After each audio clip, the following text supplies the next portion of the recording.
또한 주님은 우리의 대제사장으로서 우리를 다스리시는 대제사장입니다. 히브리서 10장 보시겠습니다. 히브리서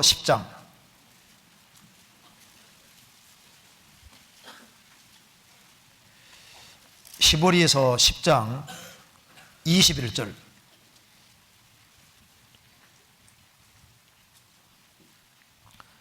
또 하나님의 집 다스리는 큰 제사장이 계심에, 이게 좀 중요한 겁니다. 하나님의 집이 어디일까요? 하나님의 집이 어디일까요?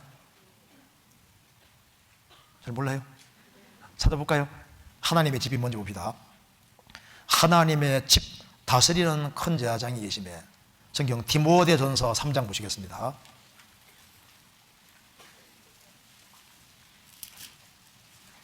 (3장 15절)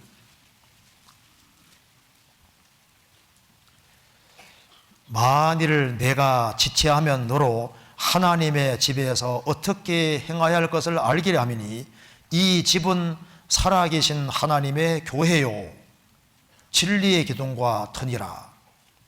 하나님의 집은 뭐라 했습니까? 살아계신 하나님의 교회요.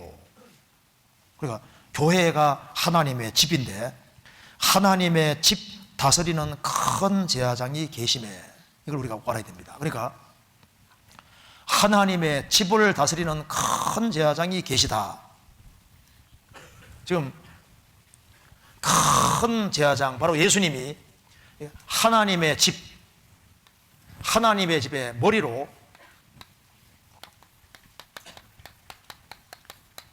대제사장 되신 예수님이 하나님의 집, 하나님의 집을 다스리는 큰 제사장이 계시다.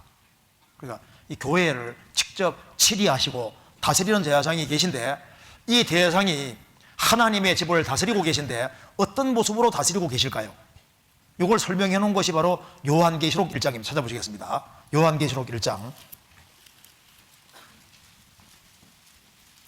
12절.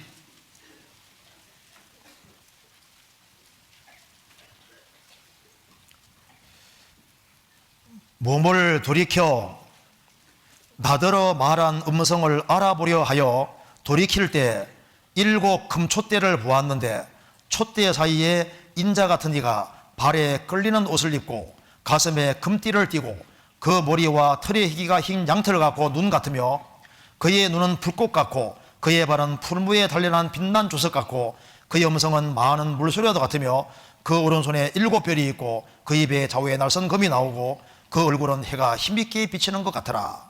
여기 7 금촛대는 7 교회인데 7 촛대 사이라 그랬죠?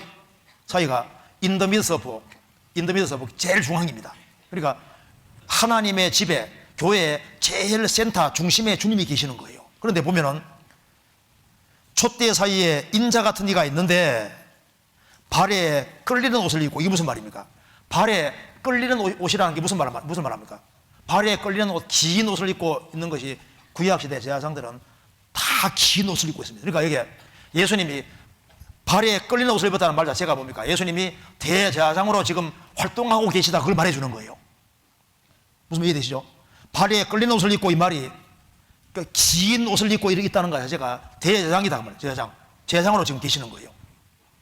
그러면 하나님의 집 다스리는 대제사장이 계심에 하나님의 집을 어떻게 다스려 가시느냐 하면은 요한계시록 1장처럼 다스려 가시는 거예요. 발에 끌리는 옷을 입고 가슴에 금띠를 띠고, 다니엘서 10장에는 허리에 금띠를 띠고 있었는데 이제는 가슴에 금띠를 띠고 있었다. 허리는 일하는 겁니다.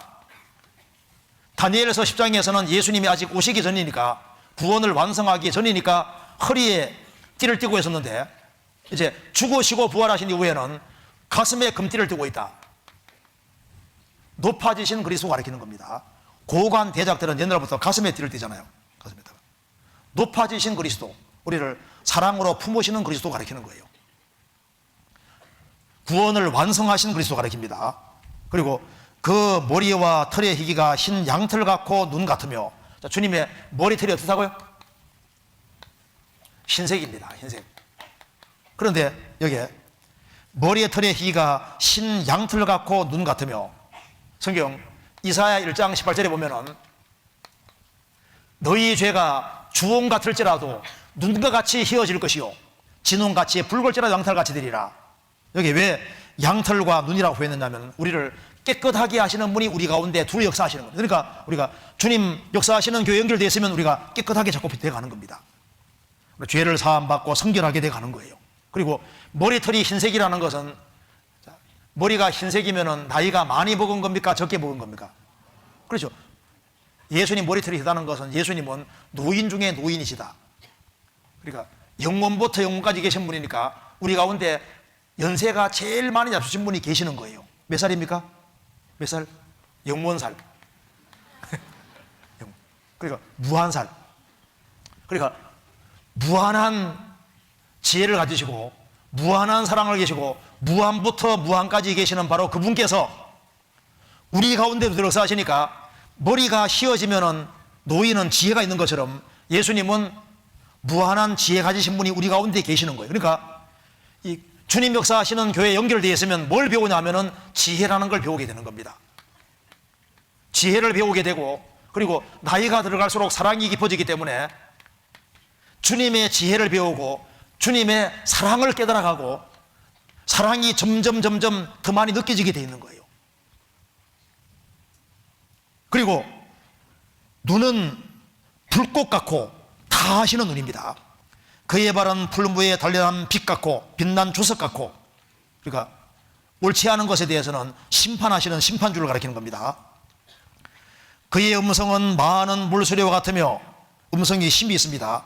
오른손에는 7별이 있고 7 일꾼, 주님의 일꾼들을 붙잡고 계시고 그 입에서는 좌우에 날선 금이 나오고 그 얼굴은 해가 신비께 비치는 것 같더라. 예수님의 얼굴은 해가 신비께 비치는 것 같더라. 그래서 여기에 우리가 알 수 있는 것이 있습니다. 얼굴은 해가 신비께 비치는 것 같더라. 그래서 하나님의 집 다스리는 제사장이 계시는 그곳에는 해가 신비께 비치는 것 같더라. 해가 신비께 비치면 어떤 일이 벌어질까요? 그래서 이 젊은 시절에, 이게 참 죄가 문제인데요, 젊은 시절에 어떻게 하면 죄를 멀리할 수 있을까?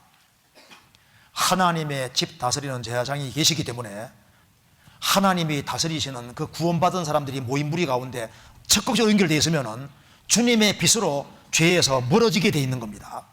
한 장로님이 한 이야기를 지금도 기억하고 있는데, 그 연말에 이제 청년들 같이 이렇게 모였을 때 한 장로님이 이렇게 얘기를 했습니다. 이제 무덤을 이장하려고 했는데요, 그래서 이제 인부들이 이제 무덤을 이제 파서 관 뚜껑이 탁 열리면서 시체가 아직 들썩은 거예요. 그런데 막 벌레가 얼마나 많은지 다 기겁해서 이제 이장을 못 하겠다고 했답니다. 그런데 구름이 많이 끼는 날이었습니다. 그런데 놀라운 일이 벌어졌는데, 구름이 딱 거치면서 햇살이 싹 비치니까 그 많던 벌레들이 순식간에 온데간데 싹 없어져 버린 거예요. 그래서 무사히 이제 묘를 이장했다고 말입니다. 그 얘기하면서 이 젊은 시절에 뭘 해야 되느냐, 뭘 하려고 생각할 것이 아니라 빛 가운데 있으면 된다. 빛. 어디가 빛 가운데입니까?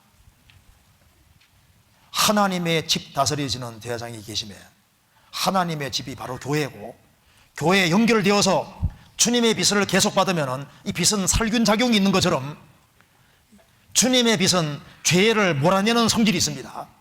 그래서 주님의 은혜의 빛을 받으면 받을수록, 진리의 빛을 받으면 받을수록 죄와는 멀어지게 되고, 그리고 빛은 밝은 것이기 때문에 주님의 빛을 받으면 영혼이 환하게 밝아지고 마음이 밝아지고 긍정적이 되고 인생관이 아주 밝아지고 환하게 되는 겁니다.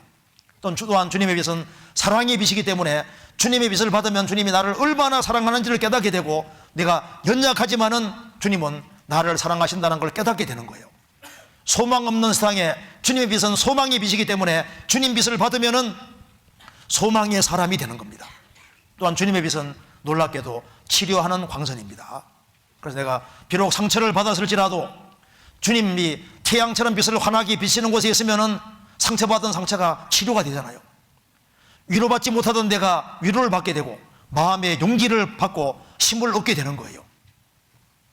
해가 힘있게 비치는 것 같더라. 주님은 교회 안에서 사랑하기 때문에 징계한다고 했습니다. 그러니까 징계하는 이유도 사랑하기 때문에 징계하는 거예요. 꾸중하는 것도 사랑하기 때문에 꾸중하는 겁니다. 그래서 하나님의 집 다스리는 제사장이 계시다. 우리 가운데 실제로 계십니다.